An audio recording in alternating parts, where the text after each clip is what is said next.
اللعین من الرجیم بسم اللہ الرحمن الرحیم الحمد للہ رب العالمین والعاقبۃ للمتقین والصلاۃ والسلام علی افضل الانبیاء والمرسلین وعلی آل بیتہ الطیبین الطاہرین المعصومین ولعنۃ اللہ علی اعدائہم اجمعین ملعونین اما بعد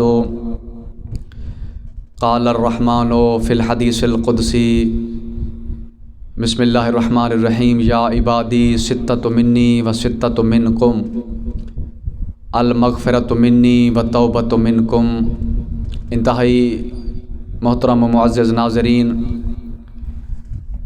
پروردگار حدیث قدسی میں ارشاد فرما رہا ہے یا عبادی ستۃ منی و ستۃ منکم، پیارا بندہ 6 چیزیں میں اللہ عطا کروں گا، اس کے بدلے میں 6 چیزیں تم عطا کرنا۔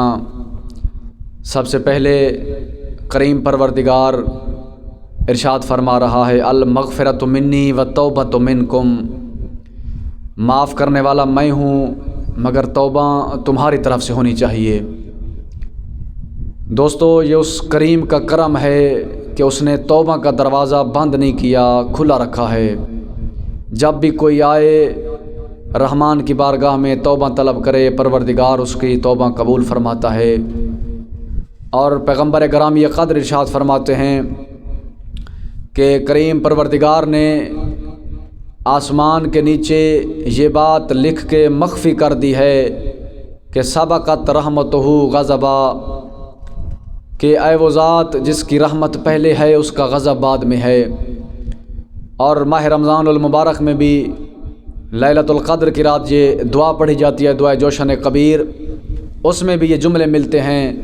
دعائے جوشن کبیر میں یہ جملے ہیں یا من سبقت رحمتہ غضبا، اے وہ ذات جس کی رحمت پہلے ہے اس کا غضب بعد میں ہے۔ وہ معاف کرنے والا ہے اور یقیناً معاف کرتا ہے، وہ بخشنے والا ہے، وہ غفور بھی ہے، وہ غفار بھی ہے، وہ ستار بھی ہے، وہ تواب بھی ہے۔ لیکن اس نے اپنی توبہ کو مشروط کیا ہے انسان کی توبہ کے ساتھ۔ توبہ انسان کرے گا، پروردگار اس کی بخشش کرے گا، خدا اس کے ساتھ نرمی سے معاملہ فرمائے گا۔ والی خراسان سامن الحجج امام رضا علیہ الصلاۃ والسلام ارشاد فرماتے ہیں التائب من الذنب کمن لا ذنب لہ، فرمائے جو شخص اپنے گناہوں سے توبہ کر لے وہ مثل ایسے شخص کے ہے کہ جس نے زندگی میں کبھی گناہ نہ کیا ہو۔ اور دوسری روایت میں اس طرح یوں تعبیر ہوا ہے کہ التائب من الذنب کمن یوم ولدت امہ، کہ جو اپنے گناہوں سے پشیمان ہو جاتا ہے، نادم ہو جاتا ہے، پروردگار سے توبہ کرتا ہے، وہ گناہ کرنے کے بعد ایسے ہو جاتا ہے جیسے ماں کے شکم میں ابھی باہر آیا ہے، جیسے نومولود بچہ ماں کے شکم سے طیب و طاہر اور گناہوں سے پاک ہوتا ہے، اسی طرح انسان گناہوں سے توبہ کرنے کے بعد بھی پاک ہو جاتا ہے۔ اور ہر کام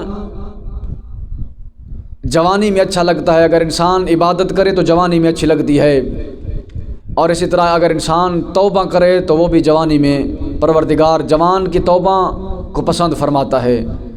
سرکار دو عالم ارشاد فرماتے ہیں ما من شیء احب الی اللہ من شاب تائب، فرمائے پروردگار کو سب سے زیادہ محبوب ہے وہ جوان جو جوانی میں توبہ کرے۔ اگرچہ پروردگار عمر کے آخری حصے میں بھی توبہ قبول فرماتا ہے، انسان کی زندگی 70 سال ہے، 80 سال ہے، اگر اس نے زندگی کے پہلے ایام میں توبہ نہیں کر سکا لیکن مرنے سے کچھ لحظہ پہلے بھی آ کے پروردگار سے توبہ قبول کرے، کریم اس کی توبہ قبول فرماتا ہے۔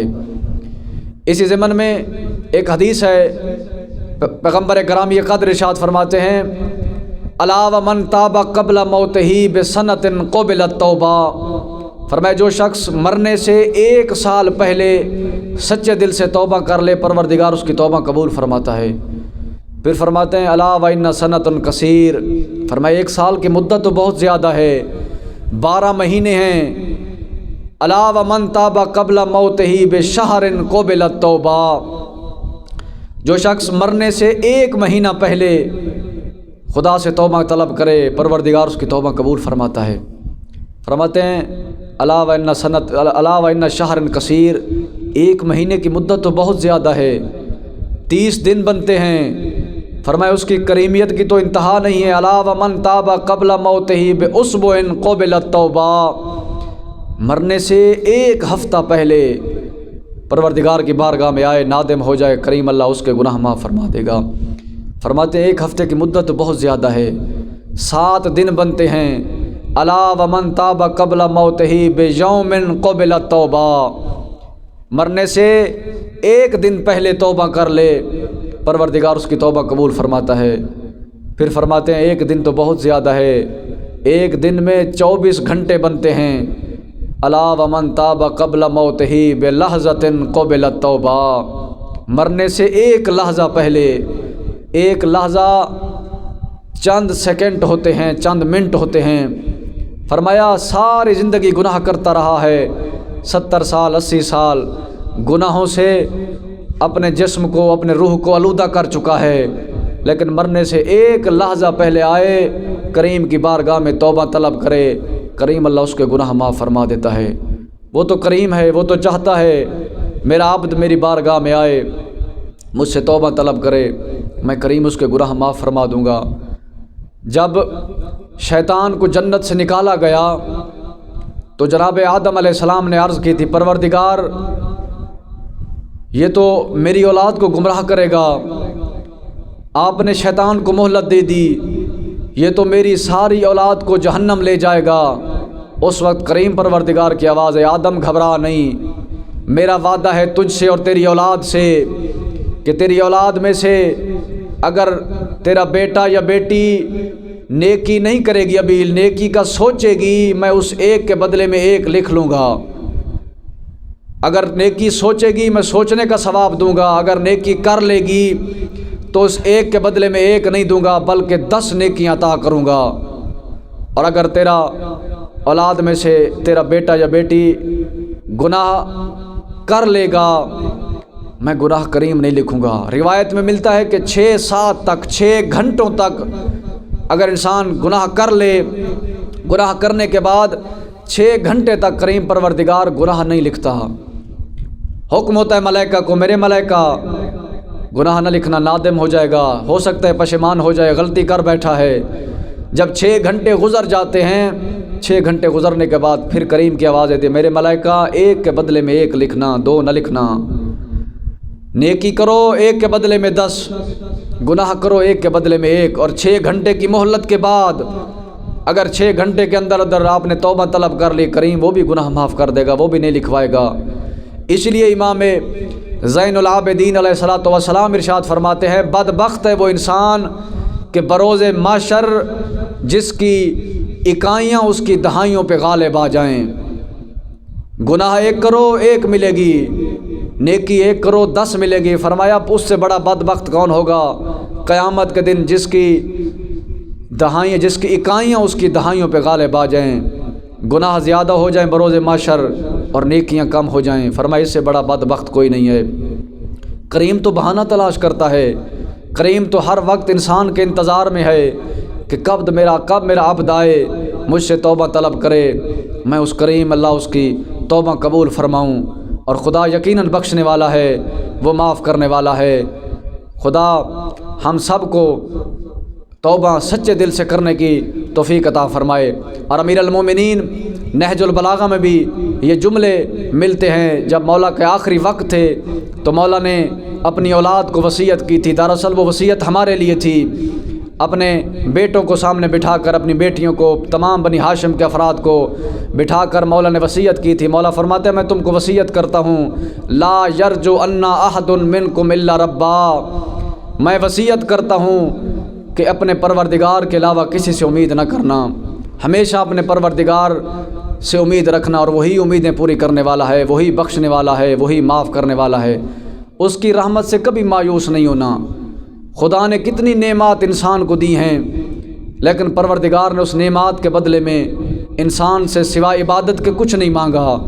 اگر ہم پھر بھی اس کی نعمت کے بدلے میں اس کو گناہ دیا کریں، لیکن گناہ دراصل ہمارا نقصان ہے۔ قیامت کے دن ہم ہی جواب دہ ہوں گے، اور بروز معاشر اگر ہمارے گناہ زیادہ ہو گئے تو اس کا نتیجہ جہنم ہوگا۔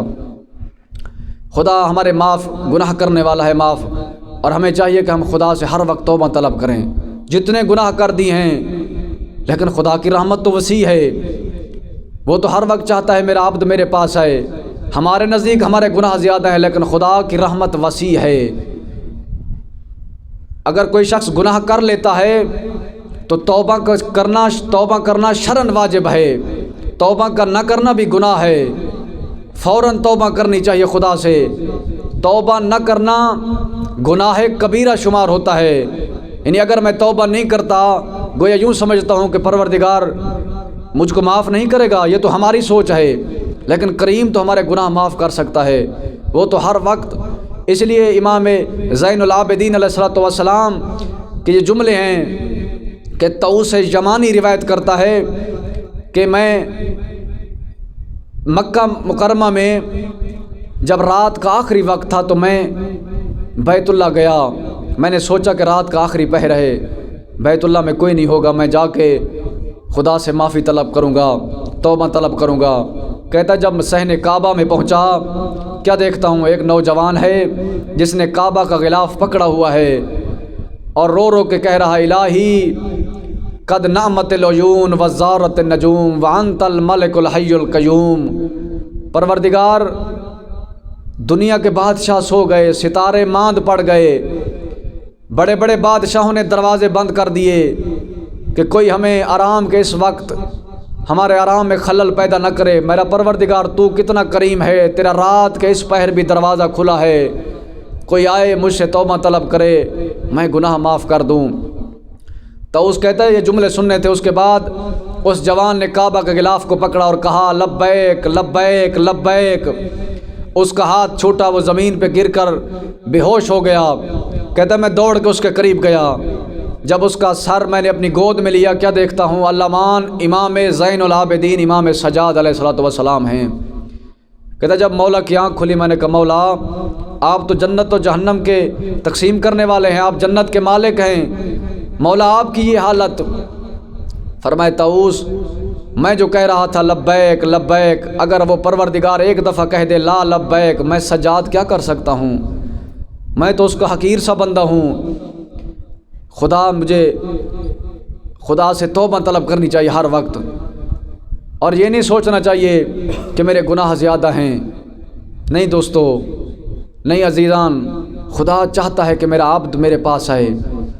پیغمبر گرامی قدر کا یہ جملہ ملتا ہے، رسول اللہ فرماتے ہیں کہ جب ایک نوجوان اگر جنگل کا سفر کر رہا ہو اور جنگل کے سفر میں اس کی سواری گم ہو جائے، اس کا زاد راہ گم ہو جائے، اس کے پاس کچھ نہ بچ جائے، کتنا وہ شخص پریشان ہوگا۔ پھر فرماتے ہیں اسی تنہائی کے عالم میں اگر اس کو سواری بھی مل جائے، زاد راہ بھی مل جائے، اس کو ساری سہولیات مل جائے، کتنا خوش ہوگا وہ جوان۔ رسول اللہ فرماتے ہیں جتنا وہ شخص خوش ہوتا ہے اس سے کئی گنا زیادہ خوش ہوتا ہے پروردگار جب ایک جوان توبہ کرنے آتا ہے۔ کریم اس سے کئی گنا زیادہ خوش ہوتا ہے۔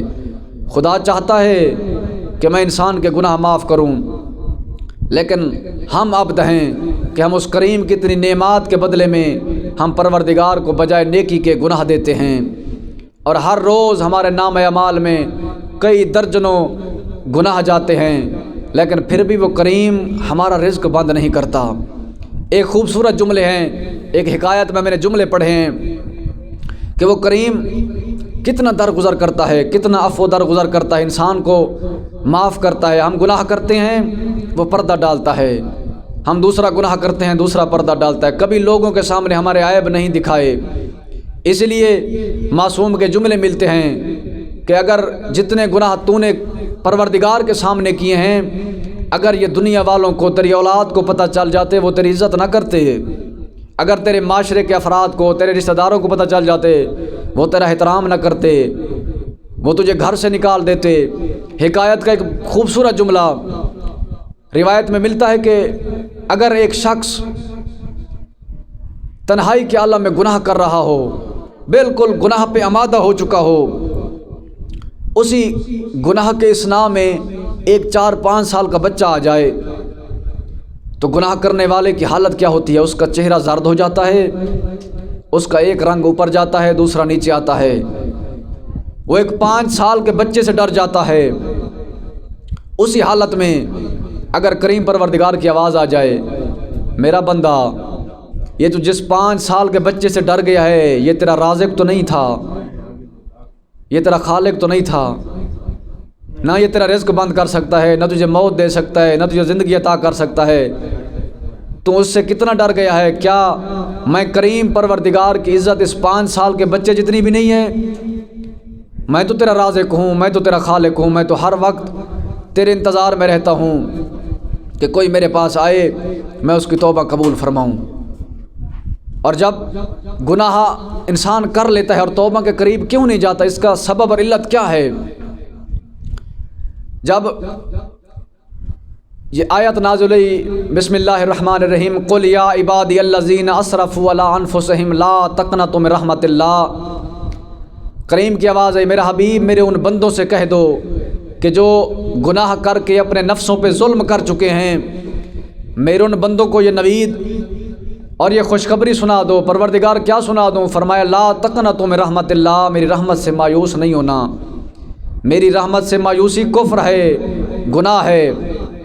جب یہ آیت نازل ہوئی تو اس وقت شیاطین چیخے اور آئے ابلیس کے پاس، آ کے کہتے ہیں ہم مشکل سے ابن آدم سے گناہ کرواتے تھے، لیکن پروردگار نے تو قرآن میں فیصلہ کر دیا ہے، وعدہ کر دیا ہے کہ میں میری رحمت سے مایوس نہیں ہونا، میں ہر وقت معاف کر سکتا ہوں۔ تو اس وقت ابلیس کہتا ہے دیکھو میں مشورہ دیتا ہوں، تم پروردگار نے یہ وعدہ کیا ہے نا کہ گناہ کے قریب نہ آئیں، جاؤ ابن آدم کے دل میں لمبی لمبی خواہشات، لمبی لمبی امیدیں پیدا کر دو۔ جب ان کے دل میں لمبی لمبی امیدیں پیدا ہو جائیں گی تو وہ کبھی توبہ کے قریب نہیں آئیں گے، کبھی استغفار کے قریب نہیں آئیں گے۔ جب یہ توبہ کے قریب نہیں آئیں گے تو پروردگار ان کی توبہ قبول نہیں فرمائے گا۔ اور یہی جملہ امیر المومنین بھی نہج البلاغہ میں ارشاد فرماتے ہیں، مولا فرماتے ہیں انہی لمبی لمبی امیدوں کی وجہ سے آج انسان موت کو یاد نہیں کرتا۔ اگر انسان موت کو یاد کرتا تو اس کے دل میں یہ لمبی لمبی خواہشات، لمبی لمبی امیدیں نہ ہوتی۔ ایک شخص امیر المومنین کے سامنے آیا اور اس نے جملہ ارشاد کیا، اپنی زبان پہ یہ جملے جاری کیا، استغفر اللہ ربی واتوب الیہ۔ امیر المومنین نے بڑا سخت جملے ارشاد فرمائے ثقلت کا امک، تیری ماں تیرے غم میں بیٹھے، اتدری ما الاستغفار، تو جانتا ہے استغفار کسے کہتے ہیں؟ ہم لوگوں نے زبان کا لک لکا سمجھا ہوا ہے استغفار کو، بس زبان پہ استغفار جاری کر دیا، ہم سمجھتے ہیں کہ خدا نے ہمارے گناہ معاف کر دیے۔ نہیں عزیزان گرامی، امیر المومنین نے نہج البلاغہ میں استغفار کے 6 جملے 6 معنی ارشاد فرمائے ہیں۔ مولا فرماتے ہیں سب سے پہلا جملہ استغفار کا یہ ہے العدم ما مضا، کہ جو تو گناہ کر چکا ہے نا اس پہ نادم ہو جا، جو تو نے برائیاں کی ہیں اس پہ پشیمان ہو جا۔ دوسرا جملہ العزم عود الیہ، فرمائے آئندہ اس گناہ نہ کرنے کا پختہ اور یقین پکا ارادہ کر لے کہ آئندہ میں یہ گناہ نہیں کروں گا۔ فرمائے تیسرا جملہ اگر تیرا اس گناہ کا تعلق حقوق اللہ سے ہے تو وہ حقوق اللہ ادا کر، اگر نمازیں نہیں پڑھ سکا قضا نمازیں بجا لا، روزے نہیں رکھ سکا اپنے روزے کی قضا بجا لا۔ اگر چوتھا معنی مولا فرماتے ہیں اگر تیرے اس گناہ کا تعلق حقوق العباد سے ہے، حقوق العباد بجا لا، اگر کسی کا حق کھایا ہے اس کا حق دے، اس سے معافی طلب کر۔ پھر فرماتے ہیں پانچواں معنی، فرمایا اپنے جسم کو جس طرح گناہ کی لذت سے آشنا کیا ہے اسی طرح عبادت کی سختی کا اس کو عادی بنا۔ اور چھٹا معنی فرماتے ہیں کہ جس طرح گناہ کر کر کے تو نے اپنے اعضاء پر گوشت کا اضافہ کیا ہے، اب عبادت کر کر کے اتنا اپنے گوشت اور اعضاء کو پگھلا تاکہ تیرے جسم پہ نیا گوشت آ جائے، تیرے اعضاء اب نیکی اور خدا کی راہ پہ چلنے کے قابل ہو جائیں۔ خدا ہر وقت توبہ قبول کرتا ہے، خدا چاہتا ہے میرا عبد میرے پاس آئے۔ وہ تو 70 ماؤں سے روایت میں ملتا ہے کہ جب ایک عبد گناہگار پشیمان ہو کر نادم ہو کر